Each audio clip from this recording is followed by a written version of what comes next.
Jadi di sini aku akan menjelaskan latar belakang dan tujuan dari penelitian kami.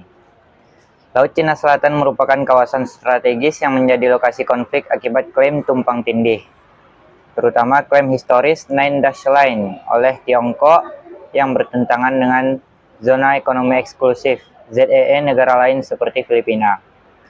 Klaim Tiongkok tidak hanya berdampak pada sumber daya laut, tetapi juga pada pengendalian ruang udara di atasnya, di mana Tiongkok kerap memperingatkan pesawat Filipina di wilayah yang menurut UNCLOS merupakan ZEE Filipina. Konflik ini mendorong Filipina membawa kasusnya ke Permanent Court of Arbitration atau PCA pada tahun 2013, yang kemudian memutuskan bahwa klaim Tiongkok tidak memiliki dasar hukum.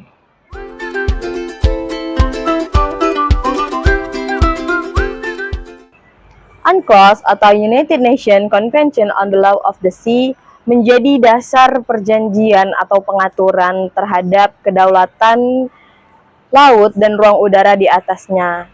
Jadi UNCLOS ini menjadi legitimasi sahnya perjanjian atau hukum internasional terkait laut dan ruang udara di atasnya.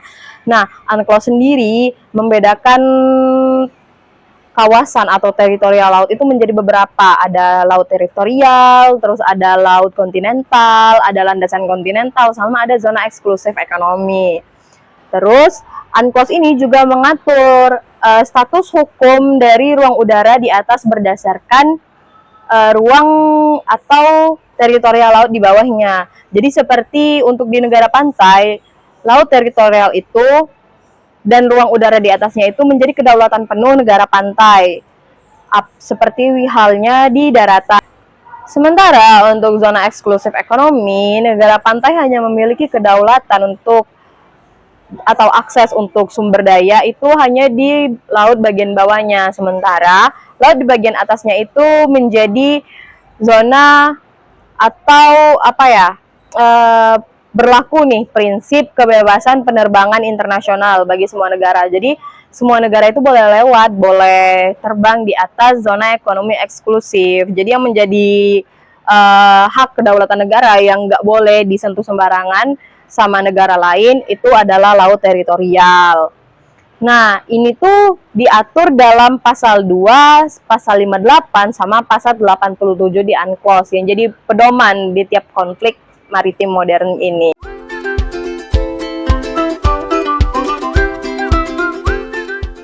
Nah, di sini Tiongkok itu juga membatasi pergerakan-pergerakan Filipina lewat udara. Nah, padahal ruang udara ini sendiri itu tuh merupakan zona yang eksklusif bagi Filipina, karena ini tuh masih termasuk wilayah ZEE Filipina sendiri. Tapi Tiongkok ini melakukan blokade dengan alasan mereka itu melakukan perlindungan terhadap kedaulatan negara mereka sendiri. Nah, jadi intinya dari konflik ini bukan hanya mengenai lautan dan sumber daya, tapi juga pengendalian terhadap ruang udara. Nah, adapun bentuk-bentuk konflik lainnya yang ada di konflik Tiongkok dan Filipina ini, yang pertama pengusiran pesawat Filipina. Jadi Tiongkok ini memanuver lewat radio udara bahwa Filipina itu tidak boleh lewat di zona eksklusif ekonomi mereka sendiri, karena itu sudah diklaim wilayahnya oleh Tiongkok tadi. Yang itu kemudian membangkitkan amarah bagi rakyat Filipina. Kayak kenapa kami tidak boleh lewat di wilayah kami sendiri, ini wilayah kami, ini masih ZEE kami, tapi kenapa kami itu dilarang untuk lewat sini gitu. Nah, kemudian hal itu juga mengakibatkan terjadinya militerisasi pulau buatan. Jadi Cina itu membangun landasan udara, hanggar dan radar yang hasilnya itu untuk kontrol de facto yang untuk ruang udara mereka. Nah, yang ketiga, tentunya karena ada militerisasi ini tadi menyebabkan ketegangan militer yang tadinya itu jet tempur Cina itu dihalangi oleh pesawat Filipina. Jadi kayak di sini tuh Filipina itu berusaha untuk bukan membalaskan dendam, kayak mereka itu berjuang untuk harga diri negara mereka sendiri, untuk apa yang sepantasnya itu milik mereka. Tapi hal itu dianggap oleh Tiongkok sebagai ketegangan militer. Jadi Filipina ini juga ikut menyuarakan lewat manuver udara tadi, sama seperti yang Cina lakukan kepada Filipina.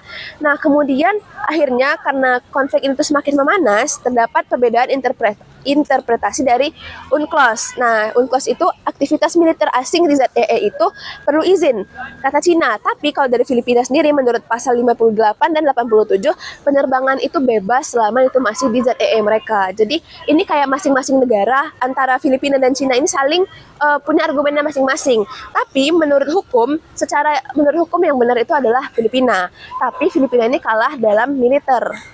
Seperti yang aku sebutkan tadi, militerisasi itu dibuat oleh Cina. Cina itu bahkan sampai membangun landasan udara, hanggar, dan radar juga, yang akhirnya itu menyebabkan ketegangan militer. Nah, selanjutnya Filipina itu tuh mengajukan arbitrasi ke Permanent Court of Arbitration atau PCA pada tahun 2013 di Den Haag dengan mengatasnamakan mekanisme dari UNCLOS bab 15. Nah, tapi putusan dari PCA pada tahun 2016 ini klaim Nendes lain Cina itu tidak sah menurut UNCLOS. Jadi menurut hukum emang Cina ini salah, tapi menurut militer dan kekuatan negara Cina ini unggul gitu. Jadi ruang udara di atas ZII Filipina itu bukan kedaulatan Cina. Jadi lagi-lagi di sini tuh menurut hukum yang benar itu adalah Filipina gitu. Tapi lagi-lagi secara militer dan kekuatan negara Cina tuh unggul. Jadi mau tak mau Filipina itu harus mengalah, teman-teman. Jadi karena mereka itu juga nggak punya militer yang kuat kayak Cina dan mereka itu menghindari konflik yang semakin memanas lagi, Filipina ini memilih untuk mengalah. Walaupun kebebasan penerbangan itu adalah hak semua negara. Kebebasan penerbangan di ZII itu adalah hak semua negara. Nah, Cina itu di sini kan menolak putusan. Dia menyatakan bahwa PCA itu tidak punya garis yurisdiksi terhadap ruang udara ini. Jadi dilema hukum di sini itu ada, tapi penegakan itu tergantung terhadap kepatuhan politik. Jadi di sini kita sama-sama tahu bahwa Cina atau Tiongkok lah yang tidak patuh kepada ketentuan politik ini. Jadi Filipina ini diberikan UNCLOS kemenangan oleh hukum sendiri, tapi praktiknya tetap sulit karena interpretasi dari Tiongkok ini sendiri, Cina ini sendiri gitu.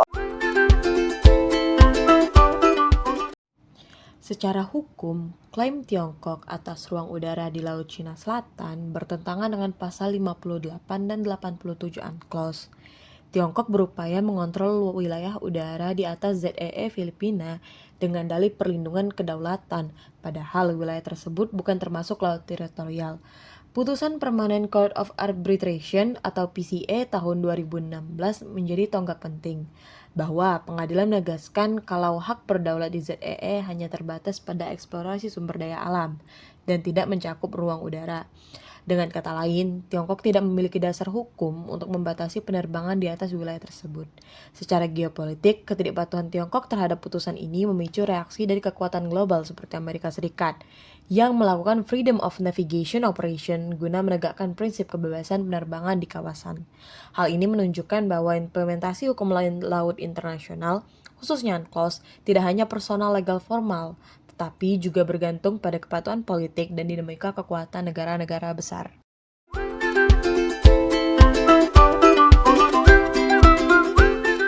Nah, kesimpulan yang bisa kita tarik mengenai perselisihan udara antara Filipina dan Tiongkok di Laut Cina Selatan itu nunjukin kalau ada nih gesekan kepentingan negara dengan aturan hukum internasional. Kalau berdasarkan UNCLOS tahun 1982, kedaulatan udara penuh itu cuma berlaku di wilayah darat dan juga laut teritorial. Sedangkan di bagian wilayah ZEE atau zona ekonomi eksklusif itu harus terbuka bagi penerbangan internasional.